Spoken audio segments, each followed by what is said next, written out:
इस वीडियो में हम लोग हुक का नियम तथा प्रत्यास्थता गुणांक पढ़ते हैं। तो हुक का नियम पढ़ने से पहले हम लोग प्रत्यास्थता सीमा पढ़ते हैं। प्रत्यास्थता सीमा। तो हम लोगों ने देखा था कि जब हम लोग किसी वस्तु पर विरूपक बल लगाते हैं और विरूपक बल हटा लेते हैं तो वस्तु अपनी पूर्वावस्था में लौट जाती है। यदि विरूपक बल अधिक बढ़ा दिया जाए तो फिर वस्तु अपनी पूर्वावस्था को प्राप्त नहीं कर पाती। जैसे स्प्रिंग को बहुत ज़्यादा अगर खींच दिया जाए तो फिर वस्तु, और फिर बल हटा दीजिए तो स्प्रिंग अपनी पूर्वावस्था में प्राप्त नहीं पाती। तो प्रत्यास्थता सीमा की डेफिनेशन ये है, विरूपक बल की वह सीमा जिसके अंतर्गत वस्तु में प्रत्यास्थता का गुण विद्यमान रहता है वो कहलाती है प्रत्यास्थता सीमा। तो ये है प्रत्यास्थता सीमा की परिभाषा। अब इसके आधार पर हम लोग हुक का नियम पढ़ेंगे। तो हुक का नियम जो है, अब हम लोग हुक का नियम पढ़ते हैं, ये वाला पोर्शन। तो हुक ने बताया, ये वैज्ञानिक हुक ने बताया कि प्रत्यास्थता सीमा के अंतर्गत अर्थात लघु विकृतियों के लिए जो प्रतिबल होता है वह विकृति के अनुक्रमानुपाती होता है। प्रतिबल प्रोपोर्शनल विकृति, यानी जितनी ज़्यादा विकृति होगी उतने प्रतिबल उत्पन्न होगा, यानी आंतरिक प्रतिक्रिया बल उतने ज़्यादा उत्पन्न होगा जितनी ज़्यादा विकृति करेंगे आप। तो ये प्रतिबल प्रोपोर्शनल विकृति। फिर उसके बाद यहाँ पर एक नया कांस्टेंट लगा देते हैं। तो प्रतिबल बराबर होता है E इंटू विकृति। ये जो E है, ये नियतांक है, इसी को कहते हैं प्रत्यास्थता गुणांक। उस पदार्थ का, वस्तु के पदार्थ का प्रत्यास्थता गुणांक कहते हैं। अब इससे E बराबर अगर हम निकालें तो आ जाएगा प्रतिबल बटे विकृति। तो प्रत्यास्थता गुणांक का सूत्र होता है प्रतिबल बटे विकृति। तो ये है प्रत्यास्थता गुणांक। E को कहते हैं प्रत्यास्थता गुणांक, प्रतिबल बटे विकृति। अब इसका मात्रक देखा जाए तो प्रतिबल का मात्रक बटे विकृत का, विकृत का कोई मात्रक होता नहीं और प्रतिबल का होता है न्यूटन पर मीटर स्क्वायर, उसको पास्कल। तो E का मात्रक हो जाएगा, E का मात्रक हो जाएगा न्यूटन पर मीटर स्क्वायर, या इसी को बोलते हैं पास्कल। और जो विमा हो जाएगी वो हो जाएगी mL-1T-2, ये इसकी विमा आ जाएगी। तो ये प्रत्यास्थता गुणांक की विमा। अब हम लोग पढ़ चुके हैं कि प्रतिबल 3 प्रकार का और उसके आधार पर विकृत भी 3 प्रकार की। तो 3 प्रकार के प्रतिबल और विकृत के 3 अनुपात बनेंगे। तो प्रत्यास्थता गुणांक की भी 3 प्रकार का होता है। तो प्रत्यास्थता गुणांक के प्रकार समझ लीजिए। तो प्रतिबल और विकृति के आधार पर प्रत्यास्थता गुणांक 3 प्रकार का होता है। तो नंबर 1 है आपका यंग प्रत्यास्थता गुणांक। यंग प्रत्यास्थता गुणांक, इसको कैपिटल Y से लिखा करेंगे। तो इसकी डेफिनेशन, अब पहले वाला जो प्रतिबल था जिसको बोलते थे अनुदैर्ध्य प्रतिबल, और पहले वाली जो विकृति थी उसको बोलते थे हम लोग अनुदैर्ध्य विकृति। तो ये तब होता है जब हम किसी तार को किसी दृढ़ आधार से लटका कर, और जिसका क्षेत्रफल A है और प्रारंभिक लंबाई इसकी कैपिटल L है, इसके नीचे वाले सिरे पर अगर हम बार बल लगाएं या कोई वेट लगाएं तो इसकी लंबाई में वृद्धि हो जाती है। F बराबर mg, जहाँ पर m लटकाया गया द्रव्यमान है और डेल्टा L इसकी लंबाई में होने वाली वृद्धि है, और ये हो गई इसकी प्रारंभिक लंबाई है। तो जो अनुदैर्ध्य प्रतिबल होता है उसका सूत्र हम लोगों ने पढ़ा था। अनुदैर्ध्य प्रतिबल बराबर पढ़ा था F बटे A बराबर हो जाएगा mg बटे पाई r स्क्वायर, जहाँ पर r इस तार की त्रिज्या है। अगर तार बेलनाकार है तो r A बराबर होता है पाई r स्क्वायर, और अगर तार को सीधे देखा जाए और उसका मुंह अगर वर्गाकार लगे तो यहाँ पर एक ही जगह x स्क्वायर लिखा जाएगा, भुजा का वर्ग। तो ये देख लेना है कि तार बेलनाकार है कि वर्गाकार। वर्गाकार जैसे घरों में जो ग्रिल होती है उसमें रॉड लगाते हैं तो वर्गाकार होती है, तो यहाँ पर है। और ये डेल्टा L बटे L को बोलते हैं अनुदैर्ध्य विकृति। अनुदैर्ध्य विकृति, तो अनुदैर्ध्य विकृति बराबर हो जाता है डेल्टा L बटे L।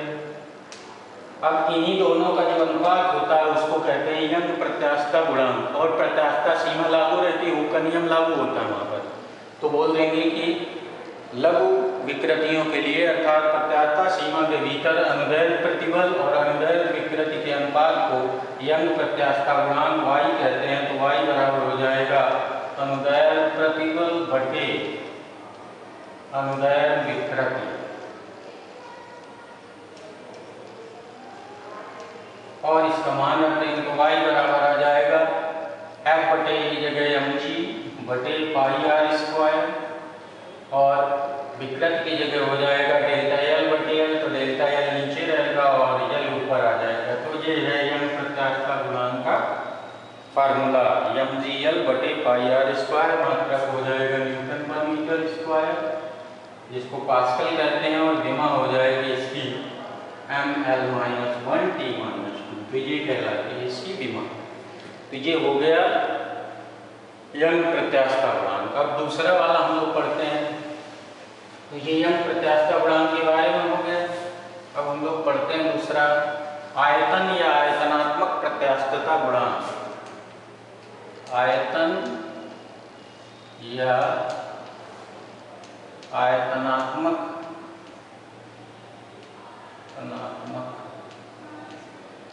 प्रत्यास्थता गुणांक।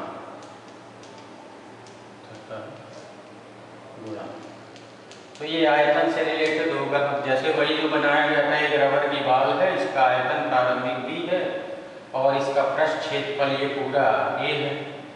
अब इसको हम बाय बल लगाकर जब दबाएंगे तो इसकी आकृति बदल जाएगी, इसका क्षेत्रफल वो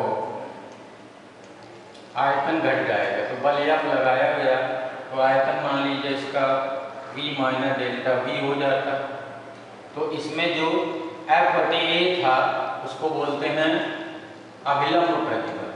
तो अभिलंब प्रतिबल का फार्मूला हम लोग पहले भी पढ़ चुके हैं।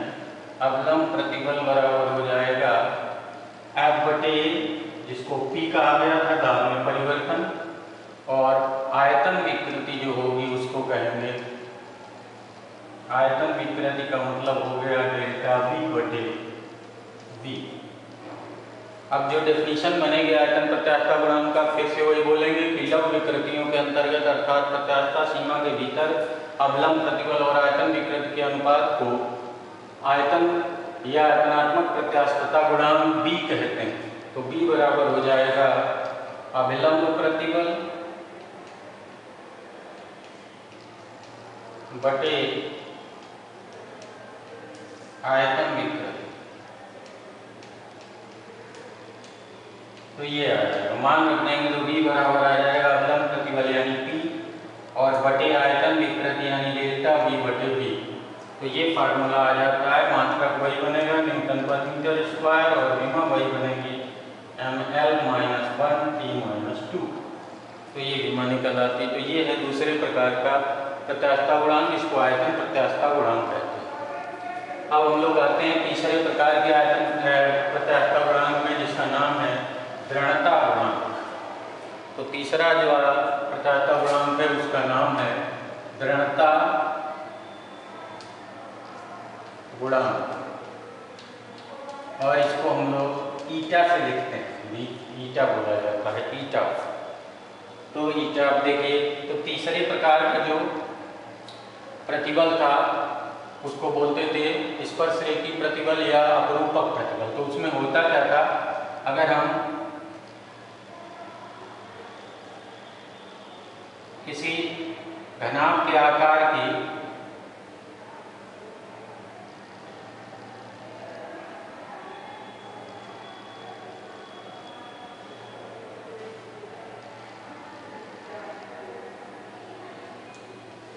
इस घनाभ के आकार के नीचे वाले पृष्ठ को स्थिर रखते हुए ऊपरी पृष्ठ पर बल F लगाएं, तो जो ऊपरी पृष्ठ है वो आगे की ओर विस्थापित हो जाता है। यानी ये पॉइंट यहाँ आ जाएगा और ये पॉइंट यहाँ आ जाएगा, ये पॉइंट थोड़ा यहाँ आ जाएगा, ये पॉइंट यहाँ आ जाएगा, और इस तरह से उसमें ये इस टाइप हो जाएगी।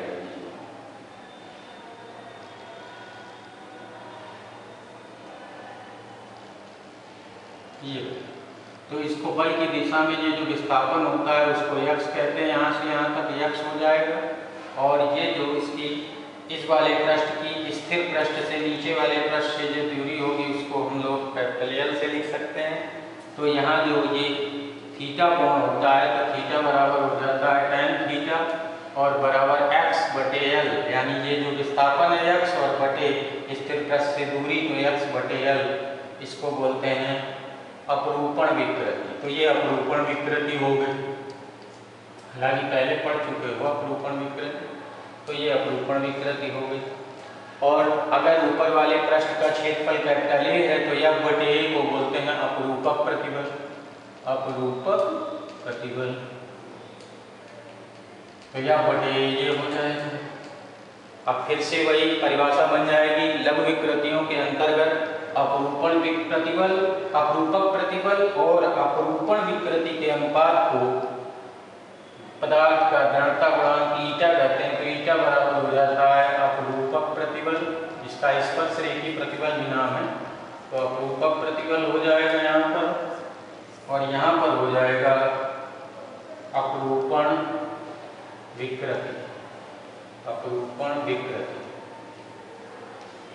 यह तो ईटा बराबर मान रखेंगे तो अपरूपक प्रतिबल की जगह F बटे A लिख देते हैं और अपरूपण विकृति की जगह थीटा तो F बटे थीटा A थीटा बन जाता है। न्यूटन पर मीटर स्क्वायर फार्मूला होगा और विमा होगी ml-1d-2। तो विमा सेम रहेगी, मात्रा भी सेम रहेगा सारे प्रत्यास्थ गुणांकों का। तो ये है तीसरे प्रकार का प्रत्यास्थ गुणांक। तो इस तरह से हम लोग हुक का नियम पढ़े और प्रत्यास्थ गुणांक के बारे में सारी जानकारी प्राप्त करें।